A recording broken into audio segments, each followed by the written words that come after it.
ये ओगड़दानी, त्रिकालदर्शी, कैलाशी, अविनाशी शिव चरित्र कह रहा है। चंचुला देवी ने तुमरुका जी से जो कथा सुनी है वो एक विश्वास की कथा है। शिव कथा किसी दूसरी चीज को प्रकट करे ना करे, पर शिव कथा भगवान के चरणों में विश्वास प्रकट करती है। शिव कथा भगवान के चरणों में विश्वास प्रकट करती है। शिव कथा का एक नियम है, आप अपने जीवन में उतार कर रखिएगा कि यदि एक लाल चंदन होता है, एक पीला चंदन होता है, दो तरह का चंदन होता है। जैसे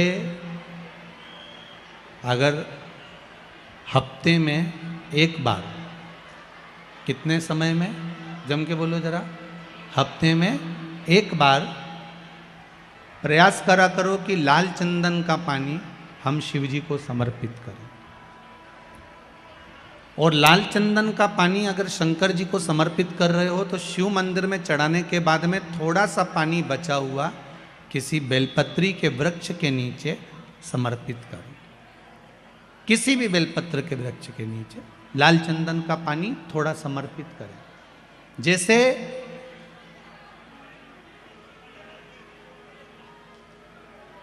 अगर बच्चों का विवाह नहीं होता है, शादी नहीं होती है, तो अपन लोग क्या करते हैं कि भाई एक बेलपत्री का जो पत्ता होता है, उस पत्ते के बीच वाली जो पत्ती होती है, उस पत्ती पर अपन केसर को घिसकर, केसर को घोलकर उस पत्ती पर अपन केसर का तिलक लगा देते हैं।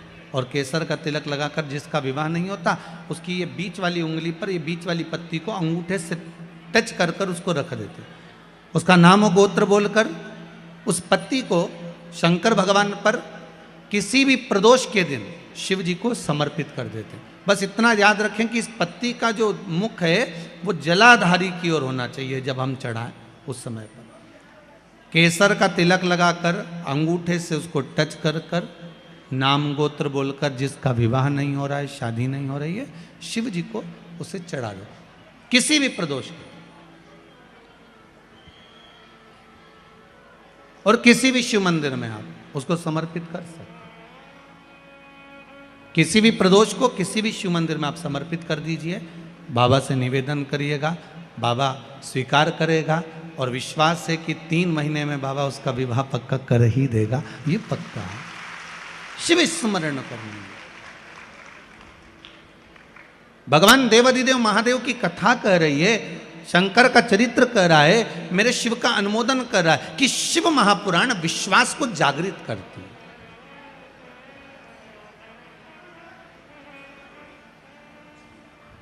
शिव महापुराण विश्वास को जागृत करने का कार्य करते हैं। और जब विश्वास की जागृतता हो, जैसे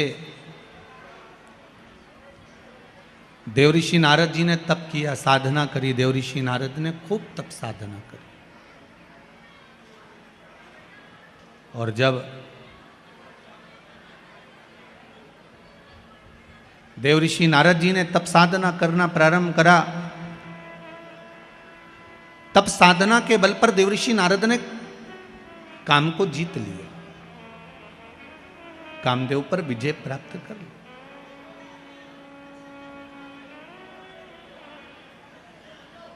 काम तो जीत लिया, पर थोड़ा सा देवऋषि नारद ने जब कामदेव को जीता तो थोड़ा सा अभिमान देवऋषि नारद के भीतर प्रकट हो गया। थोड़ी सी अभिमतता देवऋषि नारद के भीतर आ गई।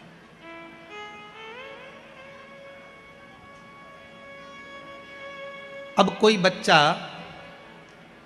जब अच्छे नंबर से पास होता है ना, तो सबसे पहले उसी के घर जाता है जिसकी सप्लीमेंट्री आती है, या उसके घर जाएगा जो फेल हो गया। देवऋषि नारद सबसे पहले अगर कामदेव पर विजय प्राप्त करे तो भगवान शंकर के पास गए,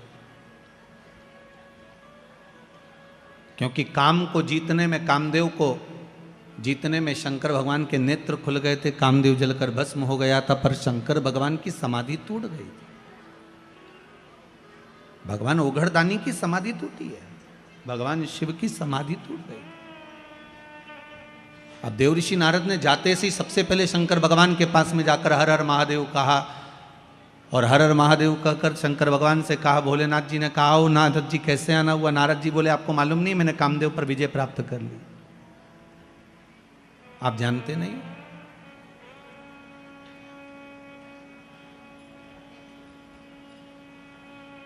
मैंने कामदेव पर विजय प्राप्त करी, आप मुझे जानते नहीं हो क्या?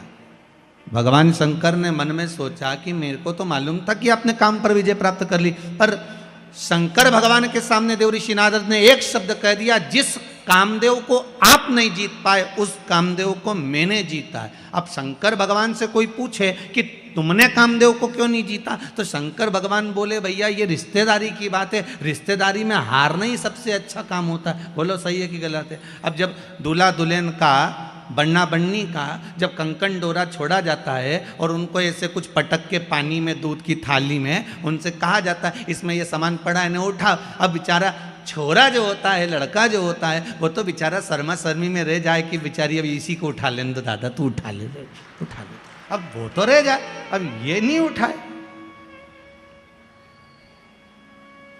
तो इसमें ये कैसे कह सकते हो कि छोरा ये जो है बेचारा सीधा साधा पड़ गया? छोरा सीधा साधा नहीं है, वो तो परिवार को लेकर चलना है, कुटुंब को लेकर चलना है, समाज को लेकर चलना है, इसलिए थोड़ा नम्र बनना जरूरी है। इसलिए उसको मालूम है कि अब मेरे को नम्रता रखना। शंकर भगवान से कोई पूछे कि तुमने कामदेव को क्यों नहीं जीता, भगवान विष्णु तक ने पूछ लिया था भगवान शंकर से, जब तुमने सबको जीत लिया तो कामदेव को क्यों नहीं जीता? तो शंकर भगवान ने कहा, भगवान नारायण आप तो जानते हो मैं सती का पति हूं, ये रति का पति है। सती और रति एक ही पिता की दो पुत्रियां हैं, सग्गी बहन है, ये मेरा साड़ू भाई है। अगर ये मेरे यहाँ आया था, मैं उठकर नहीं खड़ा होता तो घर जाता, तो हमारी धर्मपत्नी क्या कहती कि तुम मेरे बहन का पति आया और उसका सम्मान नहीं करा। तो रिश्तेदारों के आगे कभी अहंकार की बात नहीं करना, संबंधों की बात नहीं करना, रिश्तेदारों के आगे तो ये से बनकर चलना कि साधर। जैसे कहते ना, 4 लोगों को समझाना सबसे कठिन काम।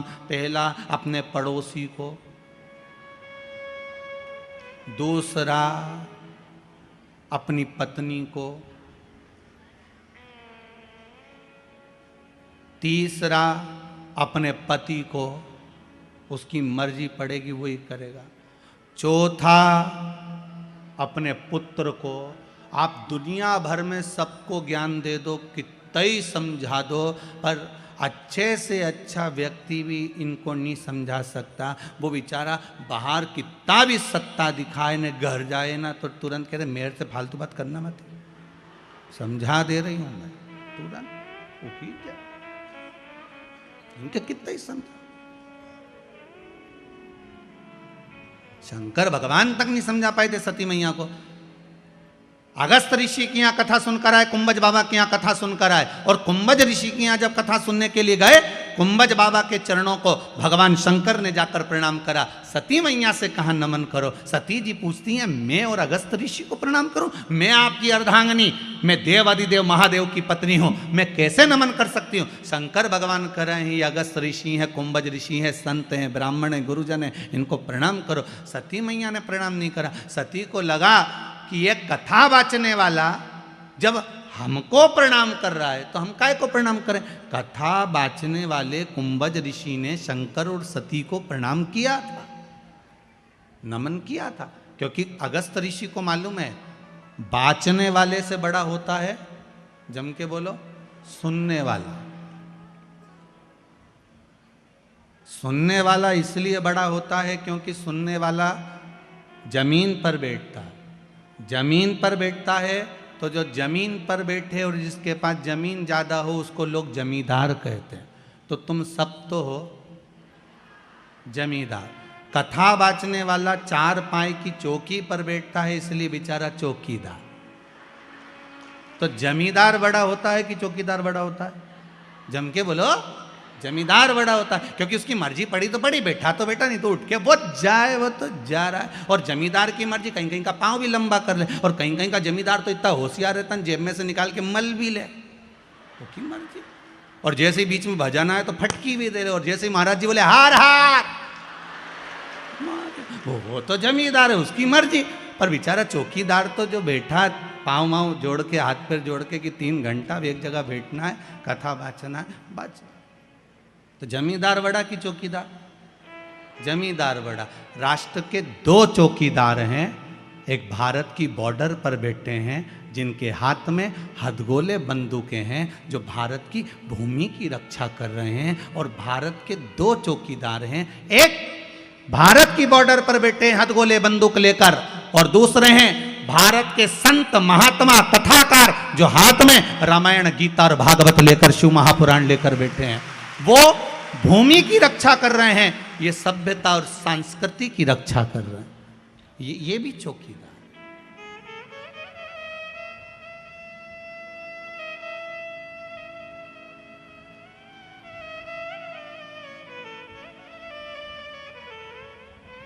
ये भी चौकीदार। चौकीदार की पदवी कोई साधारण नहीं होती महाराज, बहुत प्रबल पदवी होती है, बहुत प्रबल पदवी। कोई साधारण हो सकता है? भगवान शंकर ने कहा आपने कामदेव को जीता, उसके लिए आपको प्रणाम करता हूं। शिवजी ने अपने गले की रुद्राक्ष की माला उतारकर देवऋषि नारद के गले में पहना दी। देवऋषि नारद के गले में जैसे रुद्राक्ष की माला गई, नारद जी ने धारण करी, और उस रुद्राक्ष की माला को पहनकर देवऋषि नारद से भगवान शंकर बोल रहे हैं आप कुछ देर बैठोगे नहीं, यहाँ पर विराजमान नहीं होगे? नारद जी मन में सोचे कि मैंने काम को जीता और ये काम को हार गए, तो मैं इनके यहाँ बैठूंगा। नारद जी के कहने पर, भगवान शिव के कहने पर नारद जी नहीं बैठे और उठकर चल दिए। बाहर निकले, रुद्राक्ष की माला उठाकर जमीन पर पटक दी। जैसे ही भूमि पर पटकी, पटकने के बाद वहीं से नंदी निकल कर जा रहे थे। नंदी ने उस माला को उठाकर देवाधिदेव महादेव से कहा, बाबा ये आपके गले की माला? हाँ बाबा आपके गले की माला, और यहां पड़ी है। भगवान शिव ने कहा, नंदी जब देवता के गले की माला भूमि पर पड़ जाए और जिसके माध्यम से पड़ जाए, समझ लेना उसकी उन्नति हो नहीं सकती। आप चिंता मत करो। हम कई बार इस व्यासपीठ से बार बार निवेदन करते रहे हैं कि बड़े से बड़े, कई बार बहुत बड़े बड़े मंदिरों में लोग जाते हैं, भगवान के गले की माला उतार कर अपने गले में डाल देते हैं। अपन उस गले की माला को निकाल कर गाड़ी पर डाल देते हैं। गाड़ी पर डली उसकी पत्तियां बिखरते बिखरते जमीन पर जाती है, उसका दोष है। शिव महापुराण में, विष्णु पुराण तक में कहा है, दुर्वासा बाबा भगवान का दर्शन करने गए, नारायण के गले की माला आ गई, इंद्र को पसंद आ गई, इंद्र को दे दी, इंद्र को पसंद माला वो एरावत को दे दी, एरावत ने वो माला जमीन पर पटक दी, श्राप दे दिया, अरे इंद्र भगवान के गले की माला भूमि पर पड़ी है, इसलिए तुझे सत्ता के विहीन होना पड़ेगा। और महाराज राजा बलि की सत्ता स्थापित हो गई, इंद्र को सत्ता छोड़ना पड़ी, केवल वो देवता के गले की माला गई,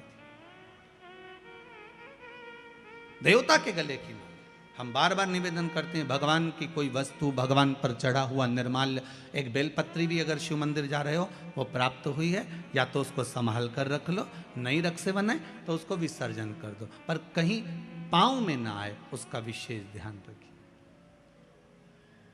कहीं पांव में ना आए।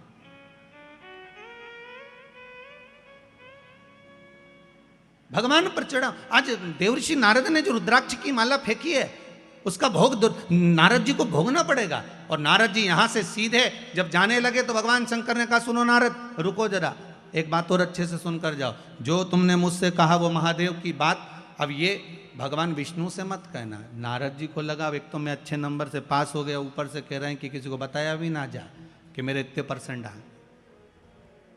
भगवान ने खूब समझाया देवऋषि नारद को, पर नारद कहां समझते, कहां समझे। एक विद्वान पंडित अपनी पत्नी से कहे, सुनो कल एकादशी है, व्रत कर लेना। पत्नी विश्वास नहीं करेगी, पहले पड़ोसन से पूछ के आएगी, क्यों तू एकादशी कब कर रही है? वो विद्वान है बेचारा, इतना विद्वान कि लोग उससे पूछ रहे हैं, पर वो भी पड़ोसन से पूछ रही, तू बता एकादशी कब करे। सबसे ज्यादा दिक्कत होती है वो हरतालिका तीज के व्रत में, तू कब करेगी। हरतालिका तीज का व्रत और माताओं का पूरे मोहल्ले में घूमना, तू कब करेगी, तू कब करेगी। और शंकर जी भी उस दिन इतने व्यस्त रहते हैं, शंकर भगवान से पूछा जाए आज अब कैसे हो, शिव जी बोलते हैं बस मस्त हूँ, पूछो ही मत ही बस। और चारों तरफ से माताएं शंकर जी को घेर लेती हैं, नीचे पाटे पर थाली में शिवलिंग और उसकी पूजन, और पूजन के साथ में फिर शंकर जी पे चढ़ाई हुई सारी वस्तु सब चढ़ाते जा रहे, चढ़ाते जा रहे, चढ़ाते जा रहे।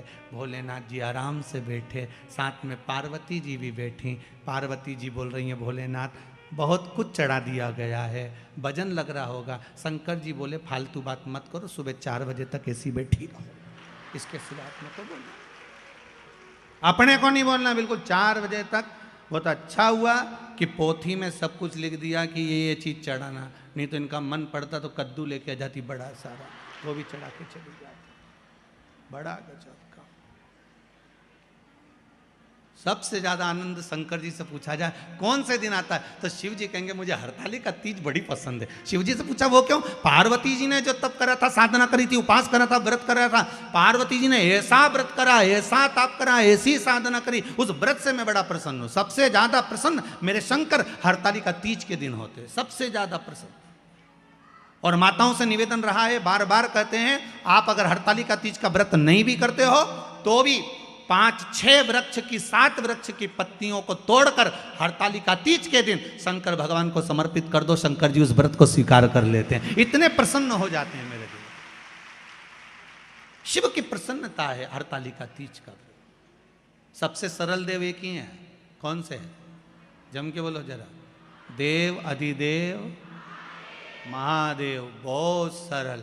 बाकी के देवता उनको तो चंदन लगाओ, उपटन लगाओ, कपड़े पहनाओ, आभूषण पहनाओ, ये धराओ वो धराओ, भोग लगाओ, इनके तो कुछ मत धराओ, 1 लोटा पानी 3 बार ताली, बम बम बोला, अपने घर जाओ।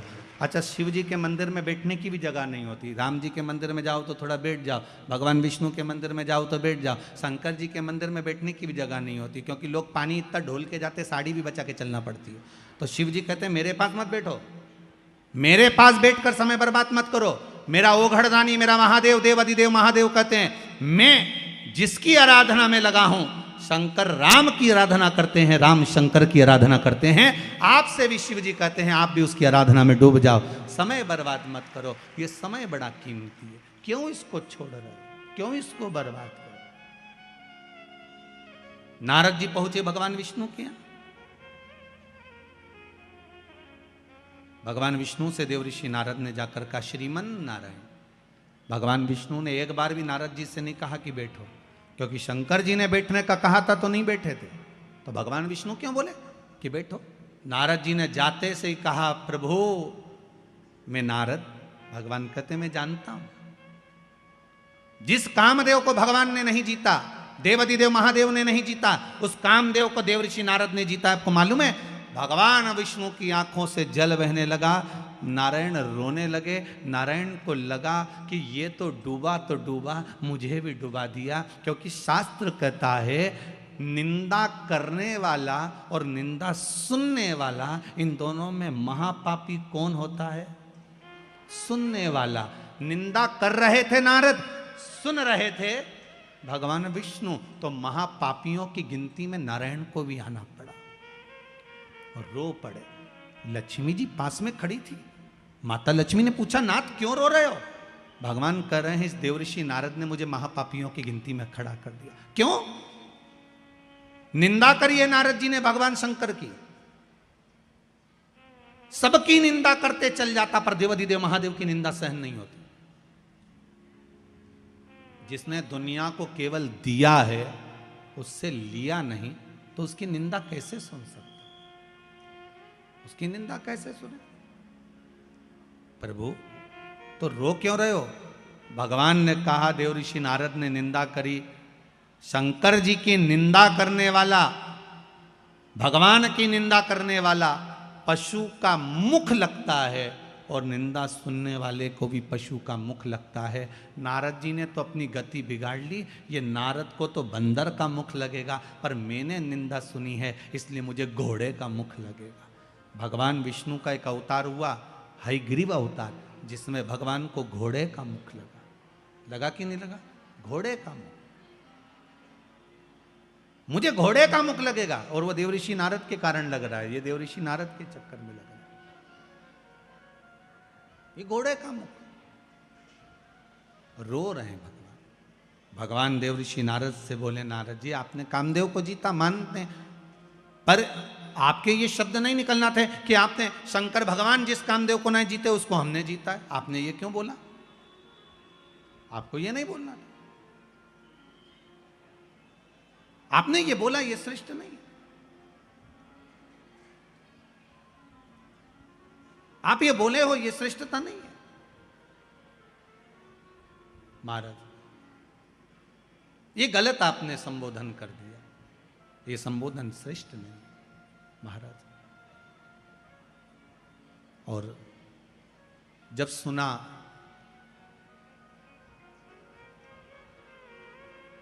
जब श्रवण किया, हमारे बीच में आदरणीय संत महोदय का आगमन हुआ है, एक बार जोरदार ताली बजाकर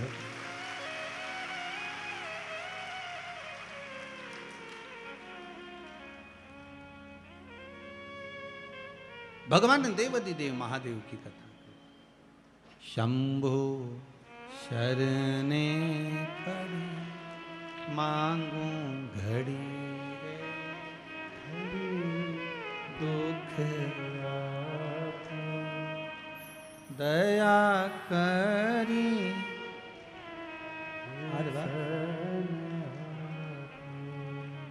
दया करी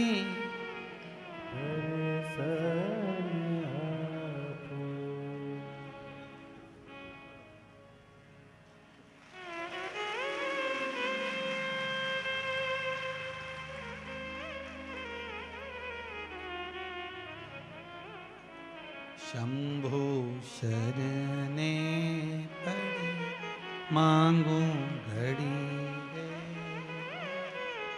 दुख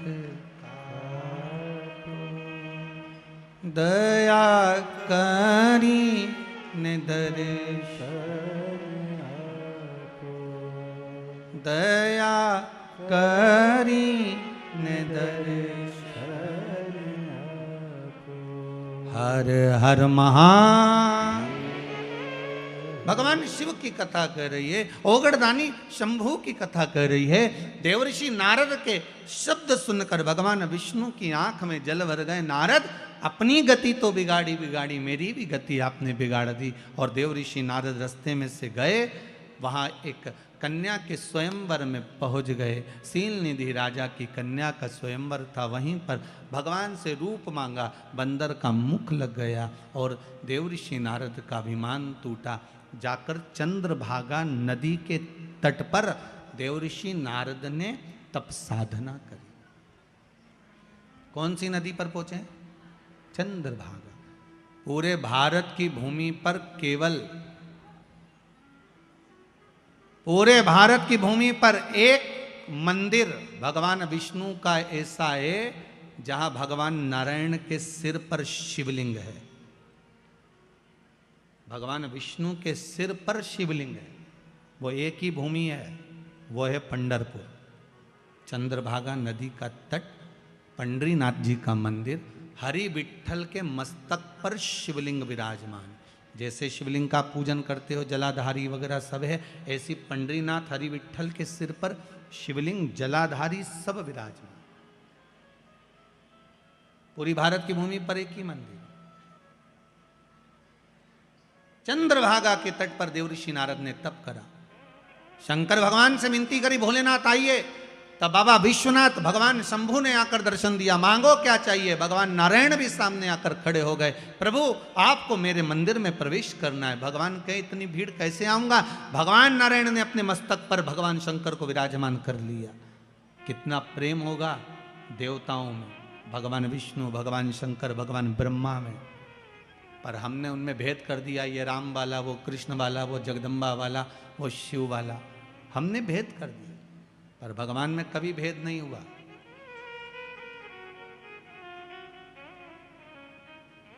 भगवान में कभी भेद नहीं। ब्रह्मा विष्णु सदा जानत। ध्यान दीजिएगा, यहाँ शब्द लिखा है, जिनके मन में भेद होता है वो नहीं जान सकते कि ये तीनों एक है। ब्रह्मा विष्णु सदा जानत प्रणवक्षर के ओम अक्षर के यह तीनों एकार। ओम हर हर हर महादेव। भगवान एक, ना भगवान विष्णु अलग है, ना भगवान ब्रह्मा अलग है, ना भगवान शिव अलग है, तीनों एक है। तीनों में कोई विषमता नहीं है। बस हमारी दृष्टि का भेद हो सकता है। हम जैसा चश्मा लगाएंगे वैसा ही तो हमको दिखेगा। हम पहले भी आपको कहें, काला चश्मा लगाओगे सब काला दिखेगा, लाल चश्मा लगाओगे सब लाल दिखेगा, पीला लगाओगे तो पीला दिखेगा। कामी को कामी नजर आता है, अहंकारी को अहंकारी नजर आता है, तृष्णावान को तृष्णावान नजर आता है, साहूकार को साहूकार नजर आता है, बेईमान को बेईमान नजर आता है, ईमानदार को ईमानदार नजर आता है, धर्मात्मा को धर्मात्मा नजर आता है, पुण्यात्मा को पुण्यात्मा नजर आता है, संत को संत, भगवंत को भगवंत नजर आता है, साधु को सब साधु नजर आते हैं। आपकी दृष्टि जैसी होगी सामने की सृष्टि वैसी ही नजर आएगी। संत तुकाराम जी को रात्रि में नींद नहीं आ रही थी, दरवाजे के बाहर जाकर बैठ गए थे। वहां से 4 चोर चोरी करने जा रहे थे। तुकाराम जी को लगा इतनी रात को ना जाने किसको कौन सा काम अड़ गया, चलो मैं इनकी हेल्प कर देता हूं। संत थे, सब संत नजर आ गए, साधु को सब साधु नजर आ गए। संत तुकाराम जी उनकी हेल्प करने के लिए, उनको सहयोग करने के लिए उनके पीछे जाने लगे। चोरों ने विचार करा तुकाराम आ रहा है, किसी को बता देगा। एक चोर ने कहा चिंता मत करो, अपनी टोली में शामिल कर लो। अपनी टोली में, हाँ। चारों ने कहा सुनो तुकाराम, हमारे साथ चल रहे हो, चलो, मना नहीं है, आधा आधा तुमको भी दे देंगे। तुकाराम जी को लगा कि इनका जो काम होगा आधा मुझे दे देंगे। अच्छा, हेल्प कर दूंगा, फ्री तो बैठा हूं रात को, करना क्या, आधी रात को फ्री तो हूं, चलो। तुकाराम जी जैसे ही गए तो चारों की चारों चोर एक सेठ जी के घर में घुसने लगे, प्रवेश करने लगे। तुकाराम जी बोले मैं चलूं काम करने के लिए। इतने में चोर बोले तुम नए नए हो, तुमको मालूम नहीं है, तुम यहाँ खड़े रहो, अभी आधे घंटे में हम बाहर आ रहे हैं, तुम्हारा हिस्सा तुमको देंगे। तुकाराम जी को लगा कि काम का हिस्सा है, मुझे देंगे। अब ये चोर तो अंदर गए, 1 घंटा हो गया निकल के नहीं आए, 2 घंटे हो गए नहीं आए। तुकाराम जी को लगा कि ये वही सेठ जी का घर है जहाँ रोज शिव महापुराण की कथा होती थी, ये वही सेठ जी का घर है जहाँ रोज रामायण गीता होती, भगवान का भजन होता। ये चारों की चारों तो भजन में बैठ गए और मुझे यहाँ छोड़ गए। मैं भी कितना पागल कि यहाँ खड़ा हूँ, अंदर जाता हूँ। और संत तुकाराम जी जैसे ही अंदर गए, अंदर जाकर उन्होंने जो भगवान का दर्शन करा, एक फोटो दिख गया उनको, फोटो में हरि विठ्ठल दिख गए। तुकाराम जी ने जेब में से करताल निकाली, निकालते से बजाने लगे विठ्ठल विठ्ठल विठ्ठल। जैसे ही करने लगे, चारों की चारों चोरों ने सोचा तुकाराम अंदर आ गया, चारों कोई पलंग के नीचे कोई ऊपर छुप गए। इतने में सेठ जी के नेत्र खुल गए, सेठ जी बाहर आए, गुरुदेव आप आए हो। जिस गुरु को बुलाने के लिए मेरी जिंदगी लग गई, वो गुरु आज तक मेरे घर पर नहीं आया, आज आधी रात को मेरा गुरु मेरे दरवाजे पर आया। गुरुदेव आप आए हो, मैं अभी पानी लेकर आता हूं। और सेठ जी भागे पानी लेने के लिए। पानी लेने जैसे सेठ जी गए वैसे ही वापिस लौट कर आ गए, पानी नहीं लाए। और लेने गए थे पानी, वापिस आए और आते से पूछा गुरुदेव आप तो कभी अकेले नहीं जाते थे, आज अकेले कैसे आ गए गुरुदेव। संत तुकाराम जी बोले कौन बोलता है अकेले आए, 2 पलंग के नीचे 2 ऊपर हैं, कहा किसने कि अकेले आए, 2 नीचे 2 ऊपर। चोरों ने सोचा ये तो जूते खिलवाएगा, अब तो निकलो बाहर। चारों बाहर निकल के तुकाराम जी के पास खड़े हो गए। सेठ जी गए जल लेने, पानी पिलाया, अंदर गए श्रीफल लाए 5, 5 माला लाए, 5 स्वर्ण की मुद्रा लाए, 5 को दी, प्रणाम करा। प्रणाम कर कर तुकाराम जी से कहा, गुरुदेव ऐसी कृपा और करना, आते रहना। तुकाराम जी बोले, वो तो इनकी कृपा है जो हम यहाँ आ गए, नहीं तो हम कैसे आते। इतने में तुकाराम जी वापस बाहर निकलने लगे। सेठ जी ने चारों चोरों के चरण पकड़ लिए, भैया बड़ी करुणा करी आपने जो हमारे गुरुजी को लेकर आ गए। इतने में चोरों की आंखों से जल बह रहा था। बाहर निकलकर संत तुकाराम के चरण चोरों ने पकड़ लिए और कहा, गुरुदेव जब जब पकड़ाते थे जूता खा कर आते थे, आज जिंदगी में पहली बार पकड़ाए, गले में माला पहनकर आए हैं, बड़ी कृपा है आपकी। इतने में तुकाराम जी ने कहा, सुनो, संतों के पीछे चलोगे तो माला ही मिलेगी, और कामियों के पीछे, चोरों के पीछे चढ़ोगे तो जूते की माला ही मिलेगी। ये संत, साधु, सन्यासी, तपस्वी, साधक, उपासक, भगवंत जितने हैं, इनके पीछे चलने पर, भजन में जाने पर, कीर्तन में जाने पर, नाम स्मरण करने पर, भगवान की भक्ति में डूबने पर जो मिलता है वो दुनिया में किसी को नहीं मिल सकता। वो सुख है, वो सुख है।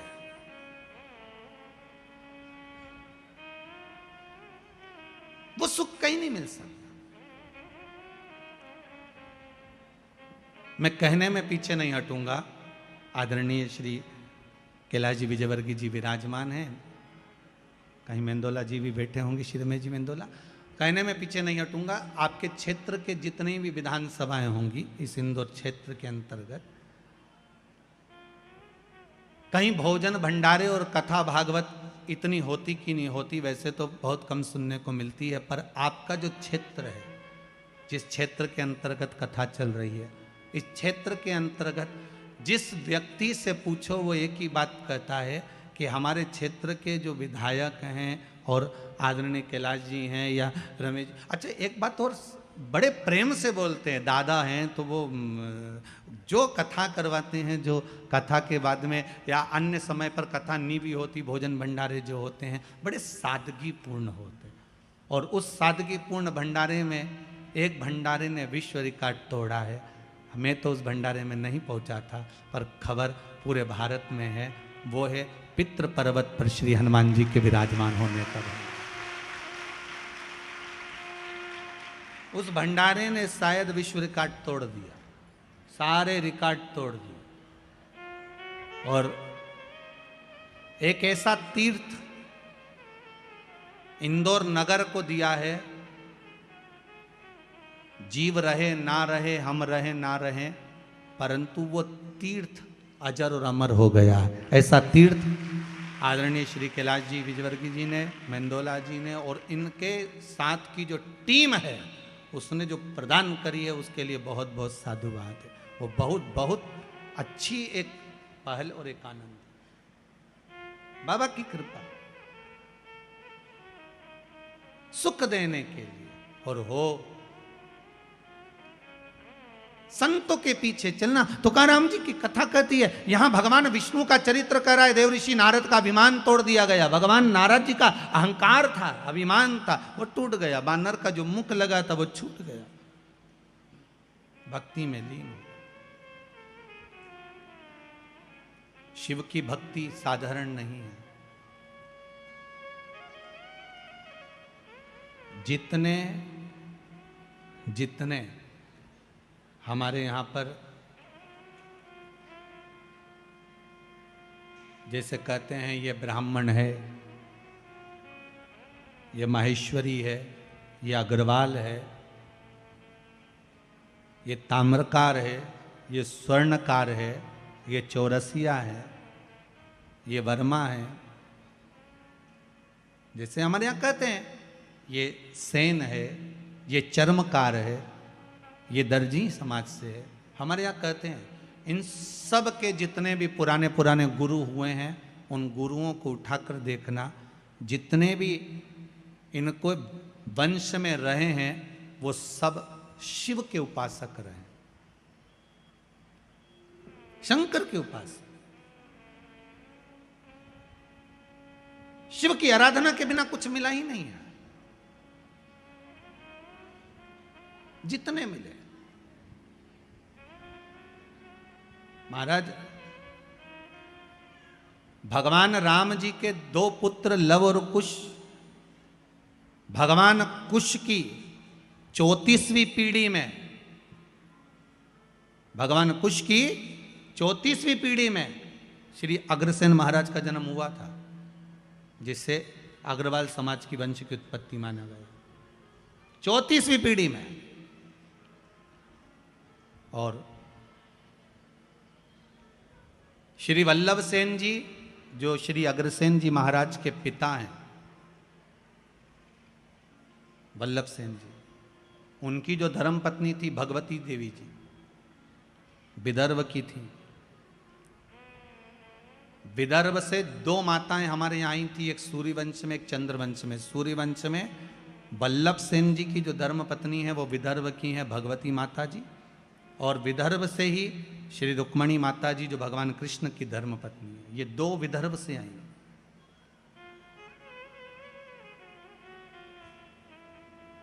सिरसा हरियाणा से, प्रतापगढ़ हिसार से ये अग्रसेन महाराज जी के पिता वल्लभ सेन जी निवास करते थे, और उनके जो विवाह संबंध हुआ था वो भगवती देवी जी से हुआ था। तो भगवती देवी जी जो विदर्भ से आई थी, उनके मन में एक भाव जागृत हो गया था कि मैं सूर्यवंश की बहू, राम जी के वंश में 34वीं पीढ़ी में, कुश के अंतर्गत 34वीं पीढ़ी में हमारा जन्म हुआ है, हम यहां आए हैं, क्यों ना राम जैसा पुत्र मेरे घर में उत्पन्न होना चाहिए। तो उन्होंने वल्लभ सेन जी से निवेदन करा था कि मेरे गर्भ से जो संतान हो वो भगवान की भजन करने वाली और जगत का कल्याण करने वाली हो, ऐसी कोई संतान हो। तो भगवती देवी जी ने जब अपने पति वल्लभ सेन जी से निवेदन करा, तो वल्लभ सेन जी ने कहा एक काम करना, शिव की आराधना करना, शंकर का भजन करना। और वल्लभ सेन और माता भगवती देवी ने दोनों ने जब शंकर की आराधना करी, स्वयं शंकर भगवान ने आकर कहा कि तुम्हारे गर्भ में जो बालक होगा वो राम जैसा ही कीर्तिवान होगा, कोई साधारण नहीं हो सकता। और मां भगवती के गर्भ से जो बालक हुए वो अग्रसेन जी हुए। और एक बात का स्मरण आपके जीवन में रहे, जैसे मां अहिल्या ने हर पल, माता अहिल्या हर पल शंकर जी को साथ लेकर चलती थी, ऐसे ही अग्रसेन महाराज जब जब किसी काम से, जैसे हिसार के अंतर्गत जब पानी नहीं गिरा तो उन्होंने शंकर का अनुमोदन करा और शिव भगवान प्रकट होकर उनके लिए जल वृष्टि कर गए। देखो हमारे यहाँ के जितने जितने पूर्व में चाहे राजा रहे, महाराजा रहे, संत रहे, साधु रहे, ये शिव के उपासक रहे। आपसे भी निवेदन है, संपूर्ण जितने भी लोग इस पावन कथा को सुन रहे हैं, एक बूंद भी अगर जल की शिव पर समर्पित होती है तो उसका फल आपके खाते में लिखा जाता है, अलग नहीं जाता। हाँ ये जरूर है, थोड़ा समय लगता है, दुख आया है, पूर्व के कर्म के अनुसार आया है, तो थोड़ा दुख काटने में समय तो लगता है। पर आप बाबा से रोज निवेदन करो ना, रोज भजो, श्री शिवाय नमस्तुभ्यं, श्री शिवाय नमस्तुभ्यं, श्री शिवाय नमस्तुभ्यं। भगवान से रोज प्रार्थना करो। भोला सब दुख काटो, ओ भोला सब दुख काटो, शिव शंकर जपूं तेरी माला, भोले बाबा जपूं तेरी माला, भोला सब दुख काटो, ओ भोला सब दुख काटो। भगवान देव ऋषि नारद का अहंकार गया, समय आया, ब्रह्मदेव से भगवान नारायण ने कहा, ब्रह्मा जी आप सृष्टि की लीला आगे बढ़ाओ। ब्रह्मा जी सृष्टि की लीला आगे बढ़ाने वाले थे, तो ब्रह्मा जी के मन में एक भाव उत्पन्न हो गया। ब्रह्मा जी ने कहा, देवाधिदेव महादेव के लिए संशय उत्पन्न हुआ ब्रह्मा जी के मन में, और भगवान विष्णु से कहा कि प्रभु भगवान नारायण से कहा ब्रह्मा जी ने कि मैं आपका पुत्र हूं, पर हे नारायण आपके पिता का नाम क्या है? भगवान विष्णु ने कहा मेरे पिता शिव है, शंकर। शिव महापुराण में लिखा है। लिंग पुराण के अंतर्गत वर्णन आता है, नर्मदा पुराण में वर्णन आता है, शंकर भगवान ने अपनी जंगा और हस्त कमल पर अमृत का छींटा दिया था। जब देवता अमृत भाग लेकर आए थे तो वो अमृत का छींटा दिया, और ये अमृत कोई एक बार प्रकट नहीं हुआ है, ये अमृत कई बार प्रकट हुआ। उस अमृत के छींटे से उतार कर एक पुरुष की उत्पत्ति हुई थी, वो भगवान विष्णु थे। ये शिव महापुराण में लिखा है। भगवान विष्णु ने अपने शरीर पर जल का सींचन करा था, चारों तरफ जल जल कर दिया था, उस पर आयन करने के कारण भगवान का नाम नारायण पड़ गया। ये शिव महापुराण कहते हैं। तो भगवान विष्णु ने कहा मेरे पिता शंकर, भगवान शिव। आपके पिता शंकर? हाँ। शिव कैसे हैं? भगवान विष्णु ने कहा ये सामने पर्वत है, अपन इसको घुमाते हैं, प्रकट करते हैं शंकर भगवान को। दोनों ने मिलकर जो पर्वत को घुमाना प्रारंभ करा, उसमें से एक लिंगायत आकृति प्रकट हो गई। जैसे ही लिंगायत आकृति प्रकट हुई भगवान शंकर के सामने, जैसे ही भगवान विष्णु के सामने लिंग प्रकट हुआ, लिंग प्रकट होते से ही भगवान शंकर ने कह दिया नारायण मैं सामने प्रकट हो गया हूं, मांगो तुम्हें क्या चाहिए। भगवान विष्णु कहते हैं मैंने मांगने के लिए आपको प्रकट नहीं करा, मैंने तो केवल आपको नमन करने के लिए ब्रह्मा जी को आपका स्वरूप दिखाना था कि मेरा पिता कैसा है, उसको बताना था, इसलिए प्रकट किया। अच्छा, हाँ।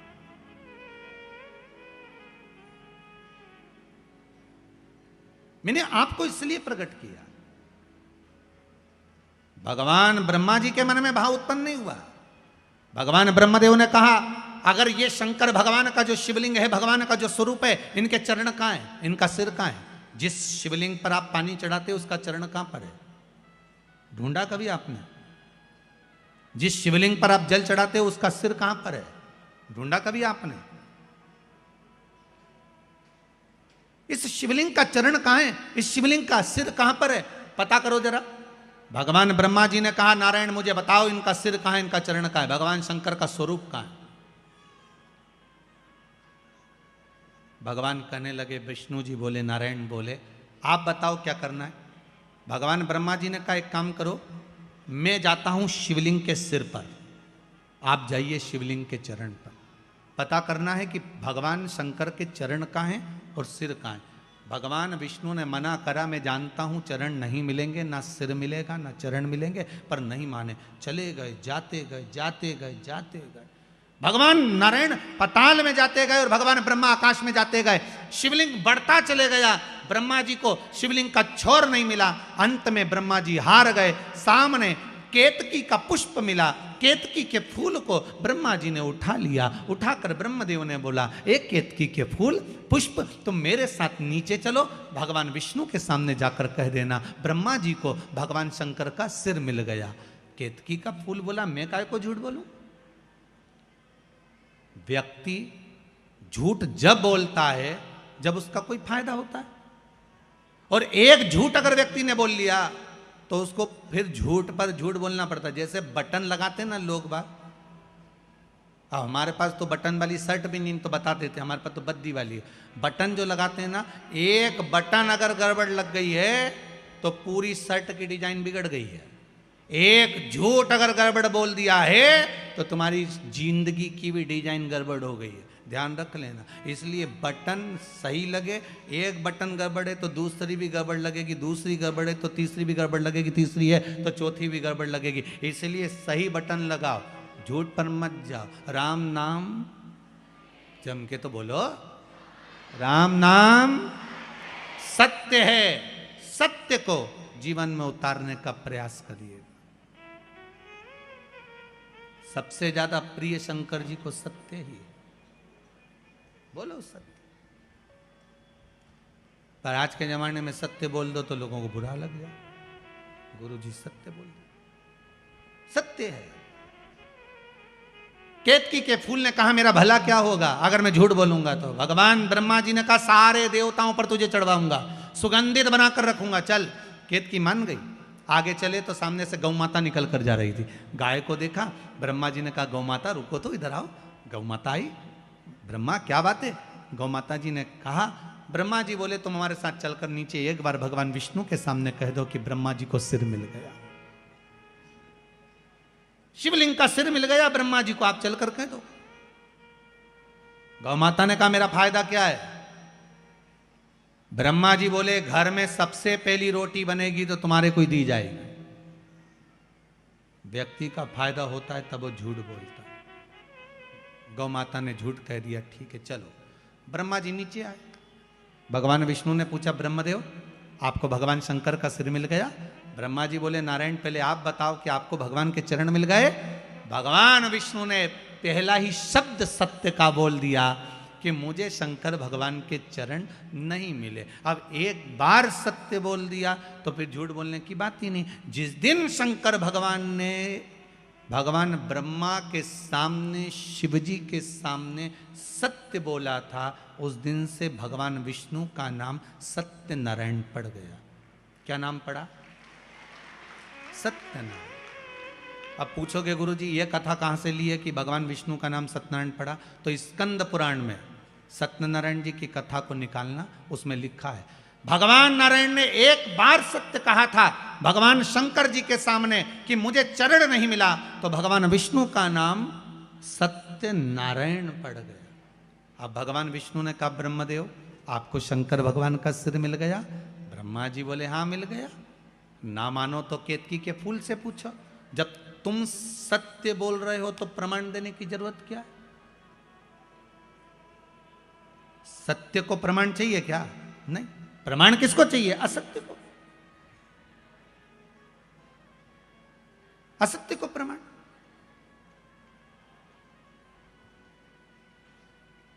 सती माता ने झूठ बोल दिया था, एक झूठ माता सती ने शिव जी के सामने कह दिया था, मैंने कोई परीक्षा नहीं ली। शंकर जी जान गए ये परिवार तोड़ देगी। परिवार कब टूटता है? अच्छे अच्छे संबंध कब खत्म हो जाते हैं? व्यक्ति के सारे अच्छी मित्रता संबंध प्रेम कब खत्म हो जाता है? जब व्यक्ति झूठ बोल जाता है, असत्य बोल जाता।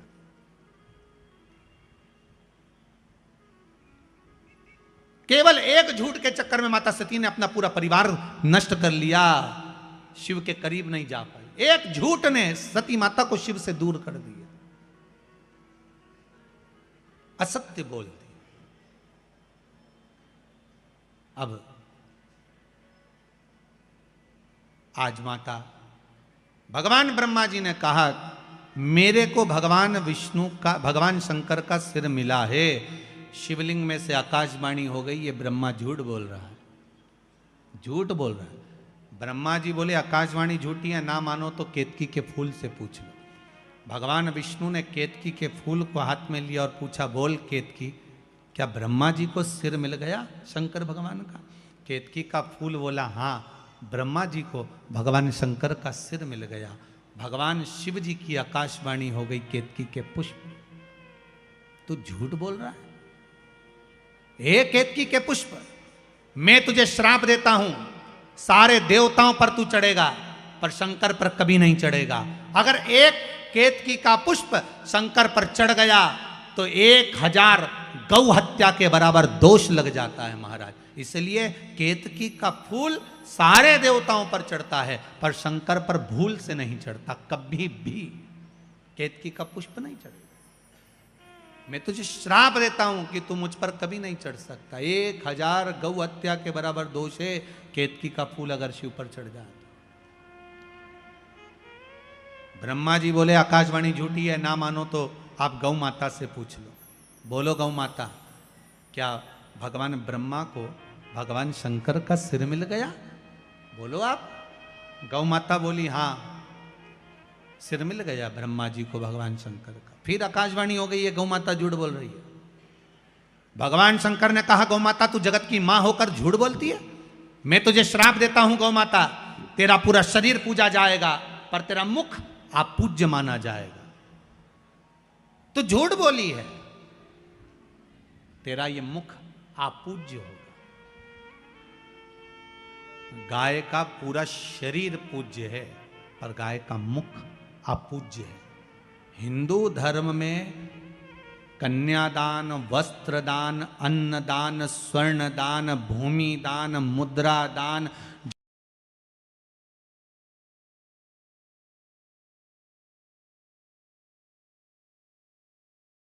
पकड़ कर करना पड़ता है।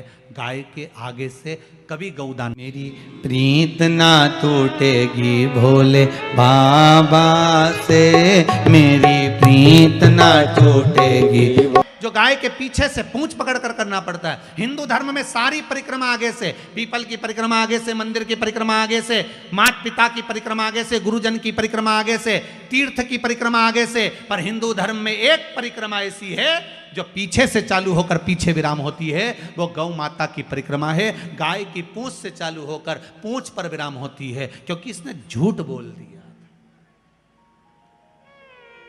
और केवल एक बार झूठ नहीं बोला है गौ माता ने, 2 बार बोला। राम जी जब बन गए, फाल्गु नदी के तट पर भी गौ माता ने झूठ बोल दिया। सीता जी का श्राप लग गया, तुम झूठ बोली। इसीलिए हमारे हिंदू धर्म में ऐसा नियम है, गौ माता के लिए अलग से पात्र रखा जाता है। पहले अगर आप लोग राजस्थान साइड में कभी गए होगे, मारवाड़ में कभी गए होगे, तो आप लोगों ने ध्यान दिया होगा, घर के बाहर पत्थर का इतना बड़ा कुंडा रखा रहता था। उस कुंडे में भोजन ले जाके डालते थे, गाय उसे खाती थी। घर के पात्र को झूठा नहीं करने देते थे, घर के पात्र को झूठा नहीं करने देते थे, क्योंकि वो पात्र अगर गौ माता झूठा कर देती थी, फिर उसमें गंगा जल भर कर रखो, 7 बार अग्नि में तपाओ, फिर 3 बार गंगा जल भर कर रखो, तब वो पात्र घर में कार्य लेते थे, पर भगवान की सेवा में नहीं जाता था, क्योंकि झूठ बोली है, झूठ बोला है।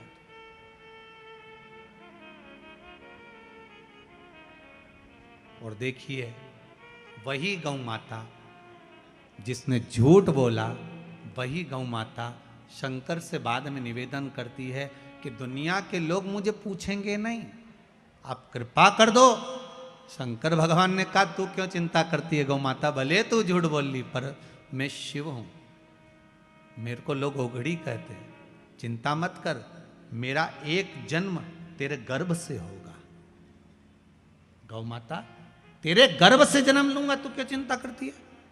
और आप सबने कथा सुनी होगी, गौ माता जब अपने पुत्र मनोरथ को दूध पिला रही थी, गाय जब अपने बेटे मनोरथ को दूध पिला रही थी, तो कामधेनु गाय जब दूध पिला रही अपने पुत्र मनोरथ को, तो वो दूध का फेन उड़ गया था, उड़कर वो शंकर भगवान के ऊपर चले गया था। शिव जी के ऊपर जैसे ही गाय के दूध का फेन गया, झूठा फेन चले गया, जाते से ही शंकर भगवान उठकर खड़े हो गए।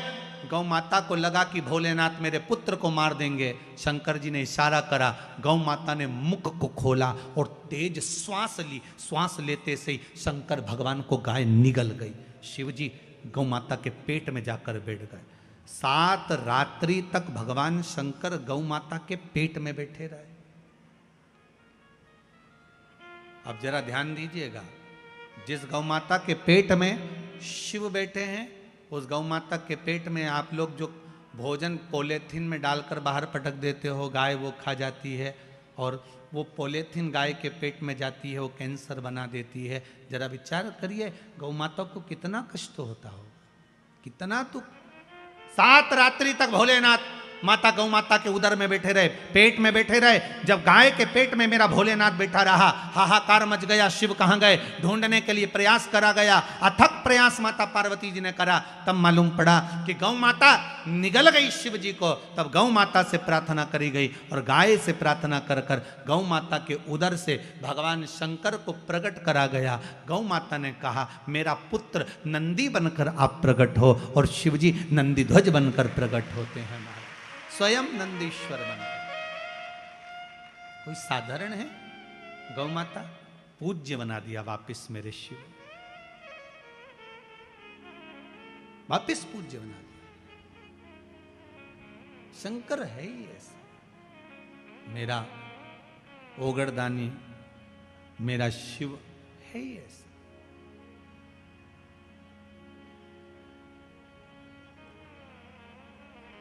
बेलपत्री में ये जो 3 पत्तियां होती हैं, कभी कभी 5 पत्ती की भी बेलपत्र होती है, कभी कभी 6 पत्ती की भी होती है, 4 पत्ती की भी होती है।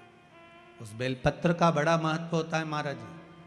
4 पत्ती की अगर बेलपत्र मिल जाए तो महाराज जो लकवे वाला शरीर होता है, जिसके शरीर में लकवा लग जाता है, उस लकवे के शरीर वाले के लिए 4 पत्ती की बेलपत्र शंकर भगवान पर समर्पित कर कर अवधूतेश्वर महादेव के नाम से 7 लोटा पानी, 7 कलश, पीले चंदन का जल शिव जी को चढ़ाया जाता है।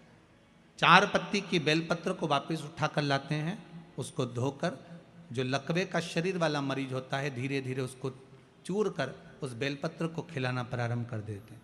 धीरे धीरे शरीर उसका काम करने लगता है। जिसको लकवा लगा हो वो प्रयोग कर सकता है। इसी बेलपत्र की जो नीचे की 2 पत्तियां होती हैं, इन 2 पत्ती के लिए पहले भी वर्णन करा, इन पत्र में भी है। किसी माता को इंजेक्शन लगते थे, इंसुलिन लगता था, पर बेलपत्री के सेवन करने से उनको अब इंसुलिन की जरूरत नहीं है शुगर लेवल में। बेलपत्री की जो पत्ती होती है, नीचे की दोनों पत्तियां, इस पर केसर से आप चंदन का तिलक, केसर का तिलक लगा लें। और भगवान शंकर का जो शिव जी के 13 बच्चे हैं, शंकर जी के कितने बच्चे हैं? 13। उन 13 बच्चों में शंकर जी की 5 लड़कियों का नाम ले। जया, जम के बोलिए, जया, विषहरा, श्यामली बारी, दौतली और देव। ये शंकर जी की 5 लड़कियां। इन 5 लड़कियों का नाम लेकर एक एक बेलपत्र को शिव जी पर समर्पित करना प्रारंभ कर दें। 5 या 7 बेलपत्र ले लें, उसको समर्पित कर दें, उसको लेकर आए। जब बेलपत्र शुगर वाला व्यक्ति या बीपी वाला व्यक्ति या थायराइड वाला व्यक्ति खाए तो एक एक बेलपत्र सबसे पहले नीचे की पत्ती को तोड़ ले, जो नीचे की 2 पत्तियां, इसको तोड़कर खाना प्रारंभ करे। फिर आखिरी में ऊपर की पत्ती को खाए। 3 दिन लगातार कर कर देखिए, शुगर लेवल में आ जाएगी। अभी तो कथा चल रही है, आज तो दूसरा ही दिन हुआ है, खाकर तो देखो, 4 दिन तो हम भी यहीं हैं, तो शुगर लेवल में आपको मिलेगी। शिव का स्मरण करिए। पर शंकर भगवान की 5 लड़कियों के नाम मत भूलना। पहली, जम के बोलो जरा, जया। दूसरी, विषहरा। तीसरी, श्यामली बारी। चौथी, दौतली। और 5वीं, देव। ये शंकर भगवान की 5 लड़कियां हैं जो औषधि का काम करती हैं। शिव जी की ये 5 लड़कियां औषधि प्रदान करती, साधारण नहीं है। मेरा शिव औषधि, भोलेनाथ से निराला यहां को नहीं। ब्रह्मा जी के सामने, भगवान शिव की साक्षी में, भगवान नारायण के सम्मुख में झूठ बोल दी है गौ माता। गाय ने झूठ बोल दिया। अब आकाशवाणी कर रही है, ये गाय माता झूठ बोल रही है, ये झूठ कर रही है। ब्रह्मा जी बोले ये आकाशवाणी झूठी है, ये आकाशवाणी जो हुई है ये झूठी है। क्रोध आ गया। महाराज, शिव महापुराण की कथा कर रही है। जैसे ही सुना कि आकाशवाणी झूठी है, भगवान शंकर भगवान को क्रोध आ गया और शिव को क्रोध आया और भोलेनाथ जी ने उसी समय भोलेनाथ जी ने अपने चरण का नख तोड़ा और पैर का नख तोड़कर भगवान उस नख को फेंका। काल भैरव प्रकट कर दिया। काल भैरव प्रकट हो गए।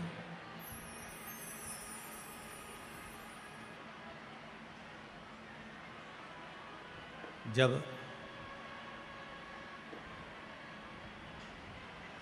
काल भैरव प्रकट हुए, भगवान शिव जी ने आदेश दिया कि जाओ, जाकर जिस मुख से ब्रह्मा जी झूठ बोल रहे हैं, जिस मुख से ब्रह्मा झूठ बोल रहे हैं, ब्रह्मा जी का वो सिर काट दीजिए।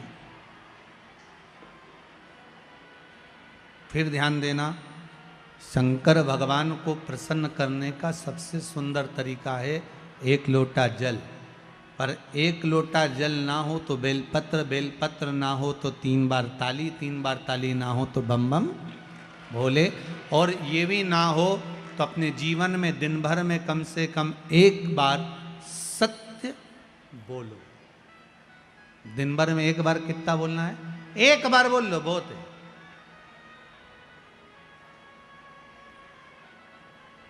जीवन का सबसे ज्यादा सुख सत्य बोलने में प्रकट हो जाए। सत्यम शिवम सुंदरम, सत्य प्रिय है मेरे भोलेनाथ। हर हर महा, भगवान की प्रियता सत्य में,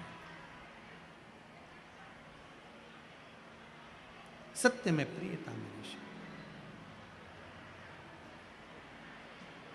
शंकर भगवान की कथा कर रही है। ओगढ़धानी त्रिकालदर्शी मेरे कैलाशी की कथा कर रही, मेरे बाबा की कथा कहती है। भगवान शिव काल भैरव को प्रकट करे, काल भैरव ने ब्रह्मा जी का सिर काट दिया। सिर लुढ़कता गया, लुढ़कता गया, लुढ़कता गया, तो भी वो मस्तक झूठ बोलता रहा। मस्तक अभी भी झूठ बोल रहा है कि आकाशवाणी झूठी है। अब सिर कट गया, सिर कटने के बाद भी सिर लुढ़कता लुढ़कता झूठ बोलता गया। ब्रह्मा जी के रक्त, जो सिर कटने पर जो रक्त निकला, वो रक्त से एक नदी प्रकट हो गई जिसका नाम है कर्मनाशा। कौन सी नदी है? जरा जम के बोलिए। कर्मनाशा नदी प्रकट हो गई।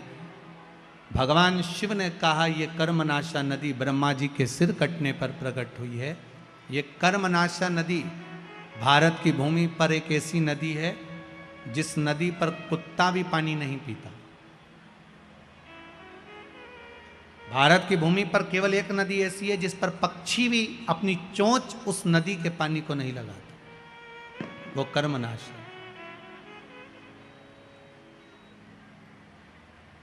इलाहाबाद से काशी के बीच में बहने वाली ये नदी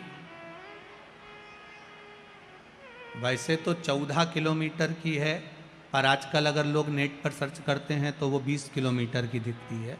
अब हो सकता है उसका विस्तार हुआ हो, पर शिव महापुराण में, लिंग पुराण में वो 14 किलोमीटर है।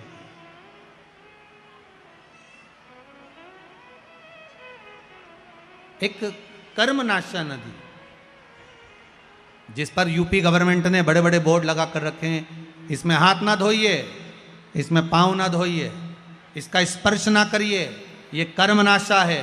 7 पीढ़ी में किसी ने उद्यापन करा हो, दान करा हो, कन्यादान, वस्त्र दान, मुद्रा दान, स्वर्ण दान, अन्न दान, उपास, व्रत, कुछ भी करा होता है, 7 पीढ़ी में अगर किसी ने करा हुआ है और उस पीढ़ी का व्यक्ति अगर कर्मनाशा नदी को छू लेता है, उसका पानी का स्पर्श हो जाता है, तो 7 पीढ़ी में करा गया सारा कर्म नष्ट हो जाता है। वो कर्मनाशा नदी आज भी बहती है, जो ब्रह्मा जी के रक्त से बनी। विद्वान लोग आज भी उस नदी के पास नहीं जाते,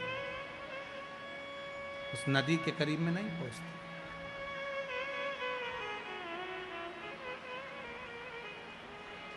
नदी के करीब में नहीं जाते। महाराज शंभो शरणे पड़ी, एक निवेदन अगर आप लोग स्वीकार करें तो, सभी लोग अगर स्वीकार करें तो बैठे बैठे ही थोड़ा थोड़ा सा खसक जाइए। बाहर पानी आ रहा है इसलिए आप थोड़ा थोड़ा सा बैठे बैठे खसको, खड़े मत होइए, बैठे रहिए बस। उसको थोड़ा सा आप स्वीकार करिए जिससे आप लोग आराम से बैठे रहें। बैठे बैठे खसक जाओ। आप शंकर के भगत हो, शिव आपके हृदय में बैठा हुआ है, बस आप उसको स्वीकार करते हुए कुछ देर की और बात है, सबको विराजमान कर लीजिए। हर हर महा शंभो शरणे पड़ी, मांगू घड़ी रे घड़ी, दुख काटो। दया करी ने दर्शन आपो, दया करी ने दर्शन आपो। भगवान ओगढ़दानी त्रिकालदर्शी कैलाशी। हर हर हर हर महादेव। भगवान शंकर ओगढ़दानी त्रिकालदर्शी मेरे शिव ने कृपा करी और काल भैरव प्रकट होकर ब्रह्मा जी का सिर काट दिए, ब्रह्मा जी का मस्तक कटा। भगवान ब्रह्मदेव ने क्षमा याचना करी, क्षमा याचना करी। तब भगवान विष्णु ने कहा, क्या चाहते हो ब्रह्मदेव? ब्रह्मा जी बोले, प्रभु बस इतनी कृपा कर दो महाराज, एक करुणा थोड़ी सी कर दीजिए। जो मेरा सिर कटा है, वो कटा हुआ सिर संसार में इसको लोग बुरा ना कहें, इससे नफरत ना करें, ऐसी कृपा कर दो। भगवान ने कहा, क्या करना चाहिए? भगवान विष्णु बोले, प्रभु आप तो सामर्थ्यवान हैं, आप सब कुछ कर सकते हैं। भगवान उसी समय पर ब्रह्मा जी के कटे हुए सिर को वट वृक्ष बना देते। काय का वृक्ष बनाया है? वट वृक्ष। भगवान शंकर ने कहा, सुनो ब्रह्मा जी, ए ब्रह्मदेव, तुम्हारा जो सिर कटा है ये वट वृक्ष के नाम से पूजा जाएगा। इस बड़ के पेड़ के नीचे लोग पिंडदान करेंगे, तर्पण करेंगे, भजन करेंगे, स्मरण करेंगे और मेरी भक्ति को धारण करेंगे। शिव जी स्वयं उस बट के पेड़ के नीचे विराजमान हुए। शंकर जी का एक नाम हो गया बटकेश्वर महादेव। क्या नाम पड़ा है? बटकेश्वर महादेव। महाराज, जिसका कर्जा ज्यादा बढ़ जाता है, आवक रुक जाती है, कोई कर्जा ज्यादा हो गया, पैसे नहीं आ रहे, अदालत में कोई केस चल रहा है, निपट नहीं रहा, तो उसके लिए बटकेश्वर महादेव का पूजन किया जाता है। लिंग पुराण में लिखा है कि बटकेश्वर पूजन जो होता है वो भगवान बड़ के पेड़ के नीचे शिवलिंग का निर्माण कर कर, या बड़ के पेड़ के नीचे कोई शंकर भगवान का शिवलिंग हो, वहाँ पर इस पूजन को किया जाता है। जिस व्यक्ति पर कर्जा ज़्यादा हो जाए, या अदालत में या कहीं कोर्ट केस हुआ हो, या तकलीफ आ रही हो, तो बटकेश्वर महादेव का पूजन मान्य है। छोटे से शिवलिंग का निर्माण बट वृक्ष के नीचे करना। और पहले भी आप लोगों को कहा है, ज्यादा बड़ी मूर्ति घर के अंदर ना हो। प्रयास करिएगा अंगुष्ठ आकृति के बराबर की मूर्ति हमारे घर के अंतर्गत हो। और अगर बड़ी मूर्ति भी आपके घर में है तो इसका मतलब ये नहीं कि आप उसको निकाल दें, उसको भी पूजन में रखो, वो अपनी पुरातन है, उसका भी स्मरण करिए। पर प्रयास करो कि बाजार से कोई नए देवता की मूर्ति ज़्यादा एकत्रित नहीं करना। आज के ज़माने में बड़ी बड़ी परेशानी है। जिस तीर्थ में जाते हो वहाँ से मूर्ति लेकर आ जाते हो। बद्रीनाथ जी घूमने गए तो बद्रीनाथ जी को लिया, द्वारका जी गए तो बोलते जाओ जरा, द्वारका जी को लिया, जगन्नाथ जी गए जगन्नाथ जी को लिया। इतने सारे देवता घर में रखे हैं। अब भगवान की पूजन हो रही नहीं हो रही, थोड़ी बहुत पूजन हुई, थोड़ी बहुत नहीं हुई। अब छोटी जगह में, अब जैसे आप लोग अगर पास पास में आप लोगों को बिठा दिया जाए तो परेशानी होती कि नहीं होती? जम के तो बोलो जरा, होती है ना? अब तुम्हारा इतना बड़ा तो मंदिर घर के अंदर, कितना बड़ा मंदिर, छोटा सा तुम्हारे घर में मंदिर, इतने बड़े मंदिर में वहीं शंकर जी बैठे, वहीं राम जी बैठे, वहीं कन्हैया जी बैठे, वहीं लड्डू गोपाल, वहीं पर लक्ष्मी जी, वहीं पर दो गणेश जी, वहीं पर सारे देवी देवता। बद्रीनाथ गई तो उनको भी लाया, जगन्नाथ गई उनको भी लाई, रामेश्वर गई उनको भी लाई, सारे देवता वहीं इकट्ठे। और सुबह से उठ कर गई, इतनी सी शक्कर ले गई। अब इतनी सी शक्कर भगवान के सामने रख दी और आरती उतार दी। अब सारे देवता आपस में सोच रहे कि तुम खाओगे कि हम खाएंगे। इसलिए शास्त्र कहता एक साधे सब सधे, सब साधे विश्राम। एक को साध लो, सब हो जाए। हमारे देवाधिदेव महादेव को जो जल चढ़ाते हो ना, 33 कोटि देवताओं को वो जल प्राप्त हो जाता है। ब्रह्मा भी उसी में है, विष्णु भी उसी में है, इंद्र भी उसी में है, देवी भी उसी में है, देवता भी उसी में, सब उसी में विराजमान।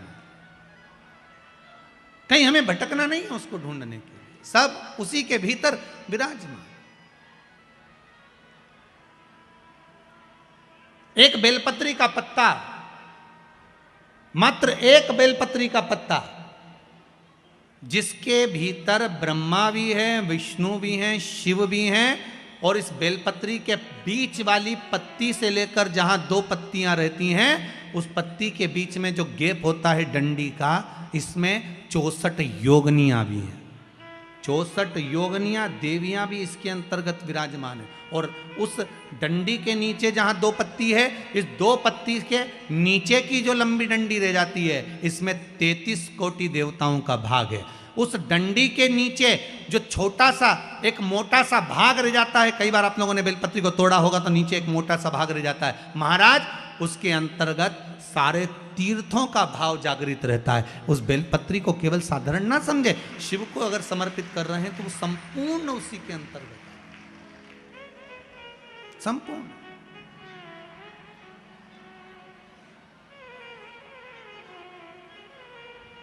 केवल आप लोगों ने बेलपत्र अगर कभी शिव जी पे चढ़ी हुई, हम तो कई बार निवेदन करते हैं कि आप उसका सेवन हफ्ते में एक बार, जिसको भी शुगर हो, बीपी हो, थायराइड हो, हफ्ते में एक बार शंकर जी पे चढ़ी हुई बेलपत्र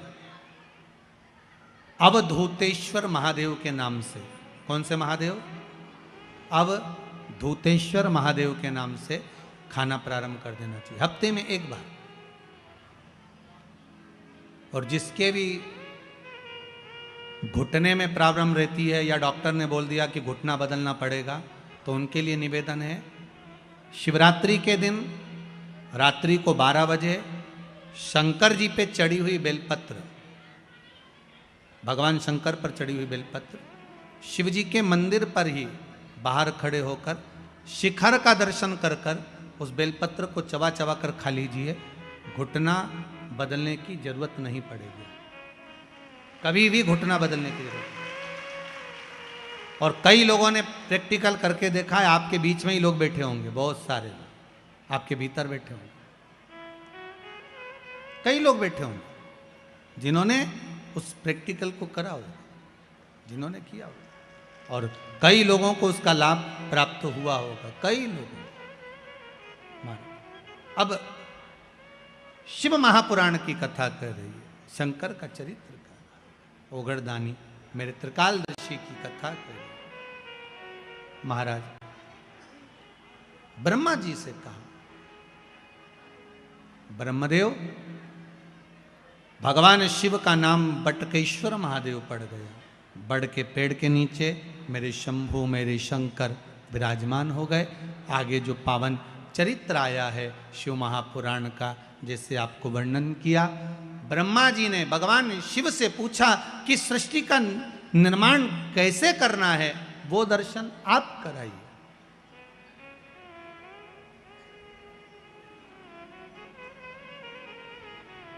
इस सृष्टि खंड को बढ़ाना कैसे है, उसका वर्णन आप करें। महाराज शिव कथा कहती है, ब्रह्मा जी के लिए भगवान स्वयं वर्णन कर कर जाते हैं कि आप एक काम करिएगा, आधा पुरुष आधे स्त्री का निर्माण करिएगा। पुरुष और स्त्री का निर्माण करना था, ब्रह्मा जी को भान नहीं हो पाया, उन्होंने पुरुष और स्त्री को मिलाकर निर्माण कर दिया, जिससे किन्नर उत्पन्न हो गए। अब किन्नर उत्पन्न हुए तो भगवान विष्णु और भगवान शंकर दोनों आ रहे थे, मेरे शिव आ रहे थे। भगवान विष्णु ने देखा कि चारों तरफ किन्नर ही किन्नर हैं, जहां देखो किन्नर नृत्य कर रहे हैं, ताली बजा रहे हैं, स्मरण कर रहे हैं। इतने में तो भगवान विष्णु को हंसी आ गई, बड़ी जम के भगवान नारायण हंस दिए, बहुत ठाका लगाकर। जैसे ही भगवान विष्णु हंसे तो भगवान शंकर ने पूछा, क्या हुआ नारायण, आप हंस क्यों रहे हो? भगवान विष्णु ने कहा, प्रभु आपने ब्रह्मा जी से कहा था कि सृष्टि का निर्माण करो, पर ब्रह्मा जी ने कैसी सृष्टि बनाई, चारों तरफ किन्नरों को उत्पन्न कर दिया।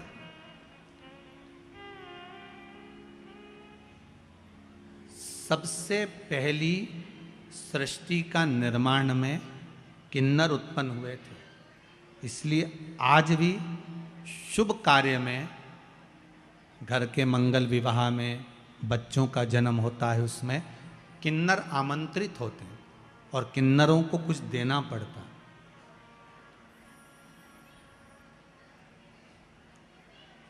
ये